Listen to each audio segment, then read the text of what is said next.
Shabbat Shalom, everybody.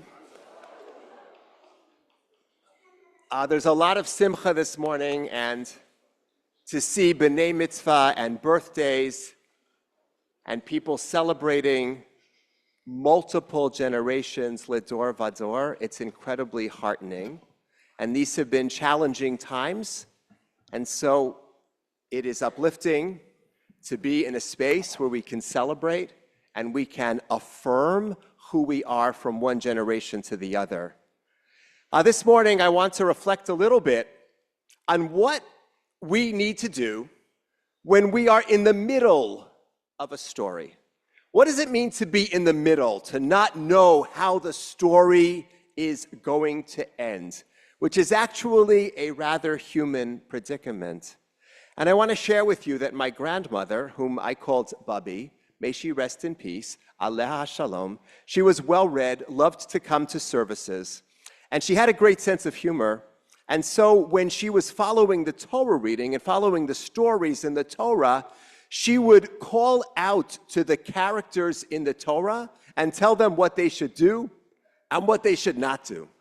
So my favorite example is that when we were reading about Joseph, how he was arrogant to his brothers and they threw him in the pit, the moment he starts to act arrogant, my grandmother turns to Joseph and says, "Didn't you learn from what happened to you last time?" And of course, my grandmother knew how the story ended because we read it each and every year. Joseph, in the story, doesn't know how it's going to end. Now, I want to reflect on the story of Esther, which we read recently on the holiday of Purim. Esther is in the middle of the story. She does not know how the story is going to end. And I believe that when we are in the middle of a story, we need to act with three things: with hope, with resolve, and with humility. So I want to reflect a little bit on the legacy of Esther and how that might impact us as we navigate current realities. Mordecai asks Esther to approach the king, to plead for her people. Esther has no idea what's going to happen. Esther knows that if the king doesn't want you to come into his inner sanctum, he can declare that you are put to death. She is understandably frightened. Now, she approaches the situation with hope. I would define hope as the feeling and the perspective that things will get better. So she has hope. She also has resolve. She is prepared to put herself on the line, to step forward and to try to save her people. But she has humility. And she learns humility from Mordecai. There is a beautiful moment where Mordecai, as you will recall, is trying to convince Esther to go into the king and to advocate on behalf of her people. And he says to her, "Umi yodea im la'et kazot higat lamalchut." Who knows, he says, perhaps you were given this royal position for precisely this type of moment. He doesn't say to her, "I know."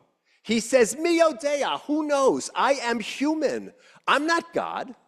I don't know. He says to her, "Who knows? Maybe you are in the right place at the right time." And what does Esther do? She says to the people, not "I'm Esther and I'm the heroine of this story." She says to the people, "Fast for me, pray for me, because my fate is uncertain." She has hope, she has resolve, but ultimately she has humility.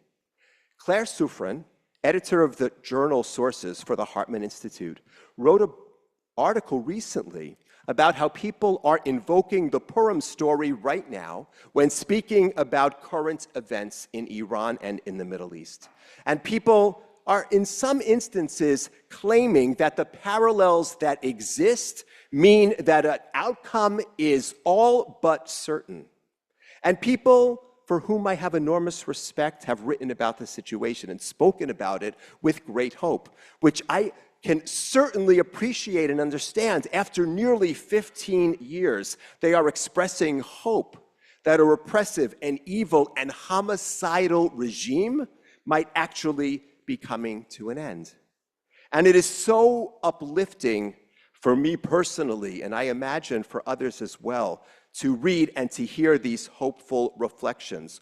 What it might be like for people in this congregation who grew up in Iran to be able in the near future, God willing, to be able to go with their children and with their grandchildren, to have the Iranian people experience finally the overthrow of this vicious regime and opportunities for them to actualize who they are and who they want to be in ways that have been impossible for this last near half a century. But the point that the author of this article is making, which I can appreciate, is that we are in the middle of the story. And so there is hope and there is resolve. But also I hear among those who are expressing such excitement, such hope, such resolve, that there is also a sense of humility. Regime change, as we know, is extremely complicated. Nobody can read all of the tea leaves and tell us how things are going to turn out. And certainly in Israel, there is great uncertainty. 9 people were killed in a direct hit in the town of Beit Shemesh. Beit Shemesh is a sleepy suburban community where not too many unusual things occur. And so you had 9 people who were killed. These bombs are real. These missiles are real. They absolutely carry with them the possibility of devastation. And so we understand with humility that we don't know how things are going to continue to unfold. And there may certainly well be a lot of pain that is going to occur as things continue to unfold. And so I am heartened to see the extent to which those who are expressing hope and resolve, God bless them, are also approaching with a certain humility. I want to read to you something that was written by Galit Dardashti. Galit Dardashti is a renowned Persian Jewish American musician, phenomenal talent. And she has written extensively about her grandfather, may he rest in peace, Younes Dardashti, who was a famous singer in Iran known as the Nightingale of Iran. And I'm quoting from an article that she recently wrote, which coincided with the holiday of Purim.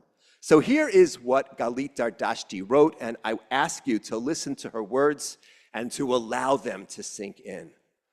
Gamar Muluk Vaziri, the first famous female singer in Iran and the first woman to sing without a veil, discovered my grandfather and helped launch his career as the first celebrated Jewish singer in the country.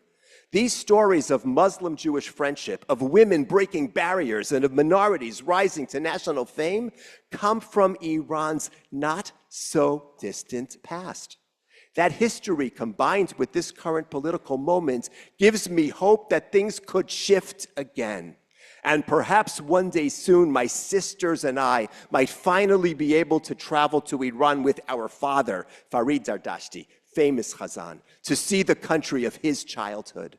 At the same time, we've seen in Iran and elsewhere in the Middle East that when one regime falls, what fills the void is often significantly worse. I'm not naive about what may come next, but on Purim, a holiday that celebrates an upside-down, unexpected turn of events against great odds, I am trying to remain optimistic. Galit Dardashti, hope, resolve, humility, all coming together, especially among those within our community who have such a deep connection to Iran and its culture and what it has been and what it could be again. Just a moment about this week's parashah before I conclude.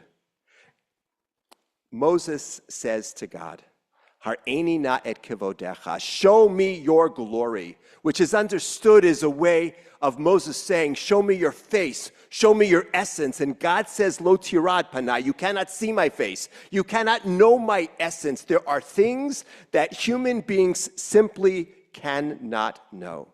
Moses is asking for a degree of certainty that a human being is simply not given. We live in the middle of the story. So God is Haya, Hoveh, Yihiyeh. God was and is and will be. God transcends time, but we live in the moment.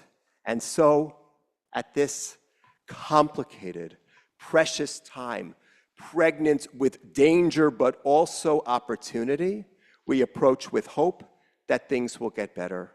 Resolve to do what we can to help them become better, and humility. Umi Yodea, echoing what Mordechai said to Esther, who knows, maybe, just maybe, we are here in this place, in this moment, to do our part and to witness great things. Shabbat Shalom.